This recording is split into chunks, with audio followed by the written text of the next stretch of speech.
कब प्रभु? कहाँ? किसके घर? इन सभी प्रश्नों के प्रत्युत्तर के लिए आपको प्रतीक्षा करनी होगी धर्मदेव। दुर्वासा मुनि के श्राप के अनुसंधान में आप सभी को भिन्न भिन्न स्थान पर जन्म धारण करना पड़ेगा। समय आने पर हम मनुष्यावतार लेंगे धर्मदेव और भक्ति देवी के वहां छपैया में।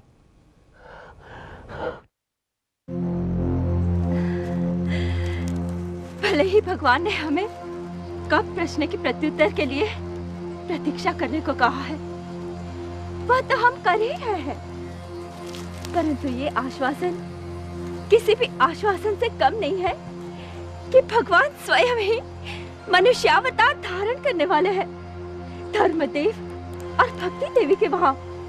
पर छपैया ही क्यों समय भैया? यूं तो छपैया मखोड़ा तीर्थ की उत्तर दिशा में कौशल देश में मनोरमा नदी से थोड़ी दूर बसा हुआ छोटा सा गांव है, पर अति सुंदर और पवित्र स्थल है छपैया। भले कोई कितना ही आकुल व्याकुल जीव क्यों न हो, यदि सच्ची भावना से वो जीव छपैया की धरती पर पैर रखता है तो उसे पारावार शांति का अनुभव प्राप्त होता है। कहा जाता है कि स्वयं सूर्य देव भी ऐसी ही पवित्र शांति प्राप्त करने छपैया की धरती पर उतर आते हैं।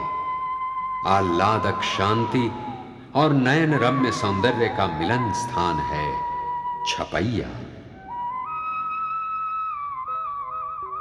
आइए आइए, पधारिए।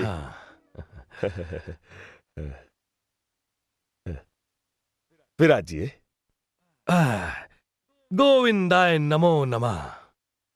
भक्ति बिटिया, तनिक पानी तो ले आ। लाती हूँ। भक्ति, वाह, अति सुंदर नाम है। सुंदरम मधुरम पवित्र गंगा जलम। यूं तो इसका नाम हमने बाला रखा था, पर बचपन से इसका मन प्रभु भक्ति में लगा रहता था। बस तभी से आस पड़ोस के घर के अन्य सदस्य इसे भक्ति ही पुकारते हैं। अच्छा, आ गई भक्ति बिटिया।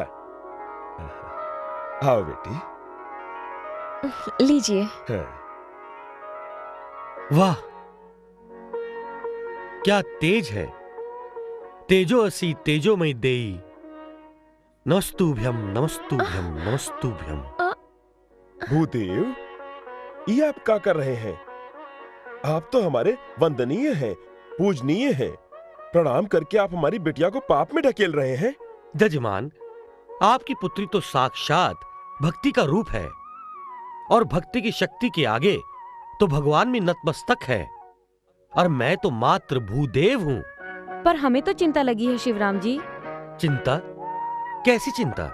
भक्ति विवाह योग्य हो गई है, अब एक के लिए योग्य वर की खोज की चिंता तो होगी ही ना। माँ बाप जो ठहरे। गोविंदाय नमो नमः, गोविंदाय नमो नमः। इसीलिए आपको बुलाया था। ये लीजिए हमारी बिटिया की जन्म कुंडली, नेक का 100 रुपया और ये सगाई का श्रीफल। अब हमारी बिटिया के लिए योग्य वर ढूंढने का उत्तरदायित्व आपको सौंपा। सुवश्य शीघ्रम, सुवश्य शीघ्रम। गोविंदाय नमो नमः, गोविंदाय नमो नमः, गोविंदाय नमो नमः, गोविंदाय नमो नमः। तो नाम है देव शर्मा। इतो का बचपन का नाम है शिवराम जी। बचपन से ही हमरा देव बहुत धार्मिक स्वभाव का रहा ना, इलिए देव नाम के आगे धर्म जुड़ गया, यही ना? वाह, भक्ति और धर्म क्या योगानुयोग है। योगानुयोग कैसा पंडित जी? जजमान, भक्ति ने बाला के रूप में जन्म लिया है और धर्म ने देव के रूप में। दोनों की कुंडलियां कह रही हैं कि दोनों एक दूसरे के बिना अपूर्ण हैं। दोनों का मिलन निश्चित है। जिस धरती पर, जिस घर में यह मिलन होता है, उस धरती पर, उस घर में साक्षात प्रभु प्रकट होते हैं। जहां धर्म और भक्ति, वहीं भगवान। सच पंडित जी? जजमान, ये शगुन का श्रीफल और ये 125 रुपया स्वीकार करें। क्या सोच रही हो भाग्यवती? अरे मैं तो अभी से आने वाले कल में खोई गई रही। अरे मैं तो ई राह देखत हूँ कि कब हमरे धर्म का विवाह हो, कब घर में बहू आए, कब ई घर पोते पोतियन से भर जाए। अरे एक माँ को और का चाहिए। वो दिन दूर नहीं है जजमान। आप अपने पुत्र की बारात बड़े धूमधाम से इटार से लेकर छपिया आइए। मुझे तो इस विवाह की शहनाई के सुरों में प्रभु के प्रकट होने का संकेत सुनाई दे रहा है।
बाल शर्मा जी, आपने अपने पुत्र की बारात लेकर इटार से छपिया तक आने का जो कष्ट उठाया है, यदि आपके स्वागत, सेवा, सत्कार में कोई त्रुटि रह गई हो तो हमें क्षमा करिएगा। अरे ये आप क्या कह रहे हैं शर्मा जी? ये स्वागत क्या कोई कम है कि आपने अपने हृदय के टुकड़े जैसी सुंदर और सुशील पुत्री को हमें दान में दिया है? अरे हम तो याचक बन के आपके आंगन में आए हैं। हम याचने वाले हैं और आप हैं देने वाले। इस याचक की झोली में कन्या रत्न डालकर आपने मुझ जैसे रंग को राजा बना दिया है। और फिर शर्मा जी, देने वाले का हाथ तो सदैव ऊपर रहता है। आपने हमें दान दिया है, इस प्रकार हाथ जोड़ के हमें लज्जित न कीजिए। क्या आप सच्चे हृदय से कह रहे हैं समधी जी? काश कि मैं हनुमान जी की तरह अपना हृदय आपको चीर करके दिखा सकता। आप ही बताएं, हम अपने शब्दों की सच्चाई का क्या प्रमाण दें? क्या आप दे पाएंगे? आप आज्ञा तो करें। एक पुत्री के पिता की अरज को आप आज्ञा न समझे समधी जी। आप निसंकोच कहें। क्या आप सचमुच दे पाएंगे? शर्मा जी, आप मांगने में भूल कर सकते हैं, लेकिन हम देने में भूल नहीं करेंगे, भरोसा रखिए।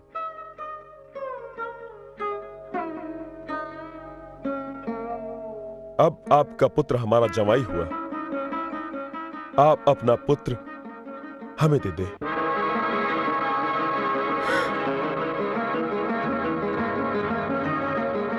हम इन्हें यहीं रखना चाहते हैं, इसी घर में।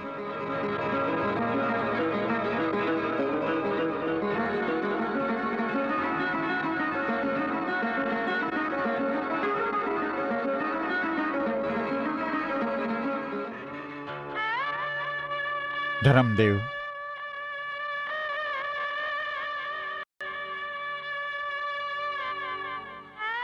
तू मेरा बेटा है। दशरथ पुत्र राम की भांति यदि तू अपने पिता के वचन का पालन कर सके तो ये तो शास्त्राज्ञा है, प्राण जाए पर वचन न जाए। बेटे, यद्यपि ये वचन मेरा है, पर इसका पालन तुझे करना है। यदि तुझे कोई आपत्ति हो तो। ऐसा ना कहिए पिताजी, पुत्र के लिए तो पिता के शब्द प्रभु की आज्ञा समान होते हैं। इसका पालन करना तो पुत्र का धर्म होता है, इसी में उसका हित समाया हुआ होता है। धन्य हो पुत्र, धन्य हो। मुझे तुझसे ऐसे ही उत्तर की आशा थी। और फिर बेटे, सास ससुर भी तो माता पिता के ही समान होते हैं। उनकी सच्चे हृदय से सेवा करना, कभी कोई भेदभाव न करना। और बेटे, ये तो संसार है, कभी कोई विपत्ति आए तो अपने कुल देवता हनुमान जी का स्मरण करना, उनकी पूजा करना, अपनी पत्नी के सुख दुख में सदैव साथ रहना, कभी क्रोध मत करना। बेटे, स्मरण रहे, जिस घर में स्त्री का आदर होता है वहां स्वयं भगवान का वास होता है। भक्ति बहू, बेटी, पतिव्रत धर्म ही सबसे ऊंचा धर्म है। मन, वचन और कर्म से इसका पालन करना। सगे संबंधी और परिवारजनों को एक कड़ी में जोड़ने को ही एकता कहते हैं। और बेटी, जिस परिवार में एकता होती है वहां सुख है, समृद्धि है, शांति है। वो घर स्वर्ग बन जाता है। लड़ाई झगड़े से दूर रहना और दूर रखना ही कुल वधू का बेटी कर्तव्य है, धर्म है। दूधो नहाओ, पूतो फलो। भाग्यवती, तुम भी तो इन दोनों बच्चों को आशीर्वाद दो। लेकिन देखना, आंसू की एक बूंद नहीं आनी चाहिए, नहीं तो आशीर्वाद की मिठास नमकीन हो जाएगी। सुखी रहो। अरे बेटा, तुम दोनों तो दोनों कुल को जोड़ने वाली कड़ी हो, दोनों कुल के दीपक हो। और दीपक को ये कहना नहीं पड़ता कि जहां जाए उजाला करे। लीजिए समधी जी, सौंपा आपको अपने कलेजे के टुकड़े को। क्षमा कीजिए समधी जी, मैंने आपसे आपका ही पुत्र। नहीं नहीं, अब ये केवल मेरा नहीं, आपका भी बेटा है। ये यहां रहे या वहां, इससे क्या अंतर पड़ता है? और फिर भक्ति और धर्म, इस पर कभी किसी का एकाधिकार हुआ है क्या? ये तो सबके लिए है। और फिर हमरे इटार और आपके छपैया में दूरी भी कितनी है। जब जी चाहेगा आ पहुंचेंगे हम दोनों। अच्छा, तो फिर हम लोगों को अब आज्ञा दीजिए।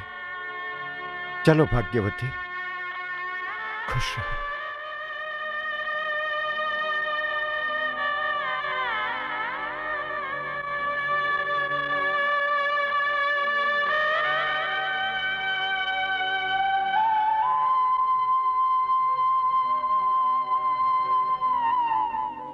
आओ बेटा, आओ चले। चलो बेटी।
नारायण नारायण। कौन? भक्त श्रेष्ठ तुम? आपके दर्शन पाने की इच्छा के वश चला आया मैं। मेरे दर्शन करने की इच्छा के वश में तुम चले आए हो यहाँ। नारायण नारायण। कोई माने या ना माने, परंतु आप जब हंसते हैं तो अति सुंदर लगते हैं। तुम जो बात कहने आए हो वही कहो। कहा तो सही, मैं आपके दर्शन करने की वजह। मैं तुम्हें भली भांति जानता हूं। बिना किसी विशेष उद्देश्य के तुम्हारा यहाँ आना संभव नहीं है। नारायण नारायण। मैं एक समस्या लेकर आया हूँ। कैसी समस्या? आपको स्मरण होगा, आपने बद्रिका आश्रम में ऋषि मुनियों को श्राप दिया था। हाँ, स्मरण है। नारायण नारायण। पर उसका निवारण भी मैं बता चुका हूँ। नारायण नारायण। यही ना कि श्री नर नारायण मनुष्य अवतार धारण करेंगे और ऋषिगण श्राप से मुक्त हो जाएंगे। हाँ यही, लेकिन इसमें समस्या क्या है? नारायण नारायण। यही तो समस्या है। आपका श्राप श्री नर नारायण भगवान के लिए तो था ही नहीं कि उन्हें भुगतना पड़े, ना वो आपकी आज्ञा थी जिनका उन्हें पालन करना पड़े। हो सकता है ये केवल आपका एक प्रस्ताव हो जिन्हें नर नारायण भगवान स्वीकार कर भी सकते हैं या फिर ठुकरा भी सकते हैं। हो सकता है प्रभु ने इस विषय में सोचा ही ना हो। सोचिए, ऐसा हुआ तो आपकी अपकीर्ति होगी। आपको पूजने वाले आपको पूजेंगे भी नहीं। श्री नर नारायण भगवान को अवतार धारण करना ही चाहिए। इस विषय में तुम्हारी यहाँ मेरे पास आने की आवश्यकता नहीं थी। तुम शीघ्र ही जाओ और जाकर ये बात नर नारायण को समझाओ। नारायण नारायण। मैं जाऊं पूज्यवर? श्राप आपने दिया है, मैंने नहीं। आपको जाना चाहिए, ये आपका उत्तरदायित्व है। लेकिन वो इस समय होंगे कहाँ? यमुना जी के तट पर, अपने पूर्वावतार के स्मरण में। यमुना जी के तट पर? नारायण नारायण। अपने पूर्वावतार के स्मरण में।